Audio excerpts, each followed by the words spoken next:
Bethany Storrow, who claimed that a black woman splashed acid on her face in the middle of the night. Man, you got to stay away from black women. I tell you, especially with like jugs. Yeah. Jugs. Especially if they ask you if you want to drink something. Right. Because they're going to splash acid on your face. It could be acid.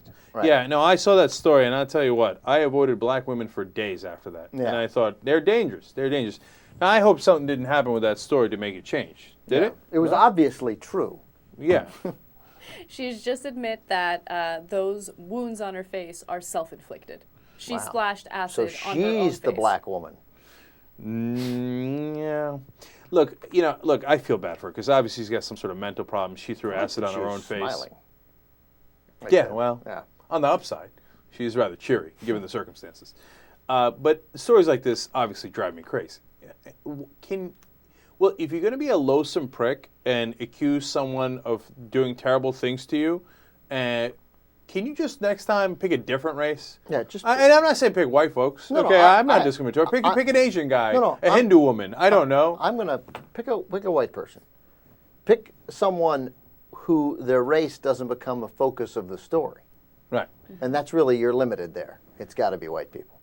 And look, I literally can't remember the last time somebody made a story like this and it didn't charge a black person, the magical, mythical black person with doing it. You remember the woman who put the Barack Obama thing on her face and pretended she got attacked by an Obama supporter? Who was it? A black guy. Susan Smith runs the car into the lake. Who was it? A black guy, right? You throw acid in the face. Who is it? A black woman. In fact, if I'm a cop and they come and tell me, oh, something crazy happened to me, it was a black person, I'd say, nah, not buying it. Yeah.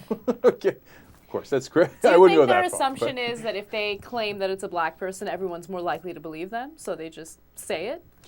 Well, yeah, I think that's certainly part of it, and it's the stereotype in their head. They can't get it out. No, I know that for sure, but you know, I also wonder if they think it's going to be a more believable story. Yeah. If they say it's a no black question. person. More credible story. They'll never find it. It's just one of those generic black people who sort of are disconnected from society. They're dangerous and they act like animals, like Mel Gibson, you know, with the pack of, you know, but I mean, that's part of the same mentality that they walk around and they splash acid in your face and you know them and you'll never catch them and they're wolves. Yeah, yeah. By the way, happens all the time, right? You'll see black people walking around with acid. Totally, yeah. Who's next? Who's next? I got him, right? Right. I've never heard of that. Like, if you're going to go with the acid thing, honestly, the stereotype to go there would have been Muslim, right? Because in Afghanistan, at least there's some story. In Afghanistan, they have thrown acid in girls' faces for going to school. You go with an Afghan, go with Muslim. At least there's some remote logic to it. Obviously, it's horrible, stereotypical, et cetera. Except then you would have had a whole different. Then you'd have the FBI involved. Yeah, and that gets messy. Yeah. Plus, there aren't that many Muslims in any given community, and then you got a real witch hunt. You could have never mind. Stick with the. If you're going to go with acid, also what you really should have gone with is like a Poindexter. You know, like a science major. Yeah. Yeah.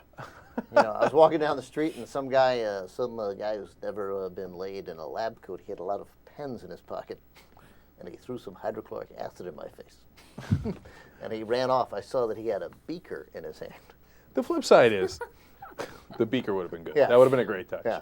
All right. The flip side is, this woman is mentally damaged. She threw acid on her own face. I don't think she's thinking through the bleaker thing or the Afghan thing. Beaker. Whatever.